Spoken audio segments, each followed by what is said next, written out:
আসসালামু আলাইকুম। গত কয়েকদিন আগে সাইলেজ তৈরি করার জন্য আমরা মূলত একটা হাউস তৈরি করেছিলাম। এই হাউসটি যেহেতু আমাদের আপাতত কোনো কাজে লাগছে না, অর্থাৎ আমাদের যেহেতু এখন আপাতত সাইলেজের কোনো প্রয়োজন নেই, তাই ওই হাউসের মধ্যে পানি দিয়ে তার মধ্যে আমরা মাছ চাষ করার জন্য আগে থেকে একটা প্ল্যান করে রেখেছিলাম।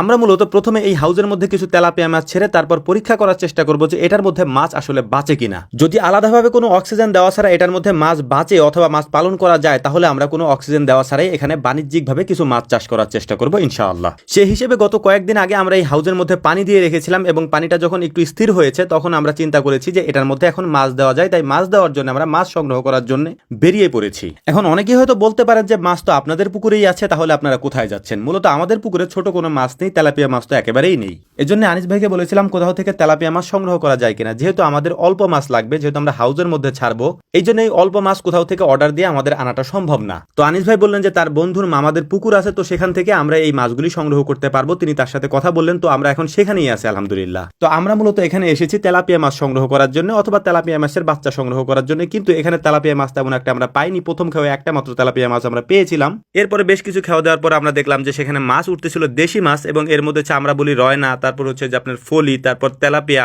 দেশি চেলা, চান্দা, পুটি, এর পাশাপাশি কিছু চিতল মাছও আমরা পেয়েছিলাম, মানে কিছু চিতল মাছের বাচ্চা পেয়েছিলাম। তো সেগুলিকে আমরা সংগ্রহ করে নিয়ে যাচ্ছিলাম অল্প কিছু পরিমাণে, যেহেতু মাছ তেমন একটা উঠতেছিল না। মাছ উঠতেছিল না বলতে ছোট সাইজের মাছগুলি উঠতেছিল না। আমরা বড় বেশ কয়েকটা মাছ পেয়েছি, কিন্তু বড় মাছের আমাদের তেমন কোনো প্রয়োজন নাই, কারণ বড় মাছ যদি আমরা ছাড়তাম তাহলে আমাদের নিজেদের পুকুর থেকে 2 কেজি 2.5 কেজি পরিমাণে যে মাছগুলি আছে সেগুলিকেই ছাড়তে পারতাম, কিন্তু ওই মাছগুলি তো আমরা ছাড়বো না। আমাদের দরকার ছোট সাইজের কিছু তেলাপিয়া মাছ, যেহেতু আমরা সেগুলি পাইনি, তাই আমরা ছোট ছোট দেশি মাছগুলি এবং কিছু ইউনিক টাইপের মাছগুলিও আমরা নিয়ে যাচ্ছিলাম এখান থেকে। প্রথম দিকে আমি একটা খেও দিয়েছিলাম, এরপরে আর দেইনি, এর কারণ হচ্ছে ভিজতে চাইছিলাম না, কিন্তু ইমামুল যে কয়েকটা খেও দিয়েছে ও খেও দেওয়ার সাথে সাথে পানির মধ্যে পড়ে যায়। এই জন্য ওরে বললাম যে দে আমার কাছে, দেখ আমি পারি কিনা খেও দেওয়ার জন্য। খেও দেওয়ার পরে ওকে বললাম যে দেখ এইভাবে খেও দিতে হয়, যদিও আমার খেও তেমন একটা ভালো পড়েনি। ও বেচারা প্রথম থেকে অনেকগুলি খেও দিয়েছে, মাছ তেমন একটা আমরা পাইনি। যদি আমি আগেই বলেছি বড় মাছগুলি যেহেতু আমরা নিব না, বড় মাছগুলি বেশি বেশি উঠতেছিল, কিন্তু আমাদের তো দরকার ছোট মাছের। বড় মাছগুলি যেগুলি উঠতেছিল সেগুলিকে আমরা ছেড়ে দিচ্ছিলাম। এরপরে ওকে বললাম যেহেতু ভিজেই গেছি দাও আমার কাছে, আমিও সুন্দর করে কয়েকটা খেও দেওয়ার চেষ্টা করি। লাস্টের দিকে কয়েকটা খেও আমরা দিয়েছিলাম, কিন্তু মাছ তেমন একটা ওঠেনি। এই কারণে আমরা বললাম যে সন্ধ্যা প্রায় হয়ে গিয়েছে,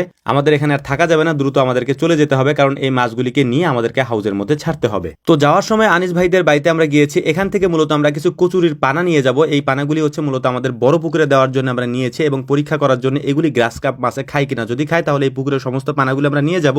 এর পাশাপাশি এই পুকুরটাকে আমরা পরিষ্কার করে ফেলবো। তো যাই হোক আলহামদুলিল্লাহ মোটামুটি আমাদের কাজ শেষ হয়ে গিয়েছে। এখন আমরা চলে যাবো এই হাউসের কাছে এবং হাউসে গিয়ে মাছগুলি ছেড়ে দিব, এবং যে কচুরির পানাগুলি আমরা নিয়ে এসেছি এই পানাগুলিকে হাউসের মধ্যে কিছু পানা আমরা দিব, এবং বাকি যে পানাগুলি আছে যেটার জন্য আমরা এনেছি সেই বড় পুকুরে আমরা দিয়ে দেবো, এবং দেখার চেষ্টা করবো পরদিন সকালে যে এই পানাগুলি গ্রাস কাপ মাছে খায় কিনা। যদি খায় তাহলে আমরা ওই পানাগুলো নিয়ে আসবো ইনশাআল্লাহ। তো আলহামদুলিল্লাহ মাছগুলিকে আমরা ছেড়ে দিচ্ছিলাম। এখানে যেহেতু কয়েক রকমের মাছ আছে, আমরা দেখার চেষ্টা করবো যে এখান থেকে কোন মাছটা এখানে বেঁচে থাকে বা বাঁচতে পারে, তাহলে আমরা হয়তো ওই মাছটাকেই ছাড়বো অক্সিজেন ছাড়া যদি ছাড়া যায়। আর যে কচুরি পানাগুলি ছিল এখানে কয়েকটা আমরা দিয়ে দিয়েছি, এর পাশাপাশি বাকি যে কচুরি পানাগুলি ছিল এগুলিকে আমরা বড় পুকুরে দিচ্ছিলাম, এবং এটাকে দেখার জন্য মূলত যে এই পানাগুলি আমাদের গ্রাস কাপ মাছে খায় কিনা। তো আমাদের জন্য দোয়া করবেন। আসসালামু আলাইকুম রহমতুল্লাহ।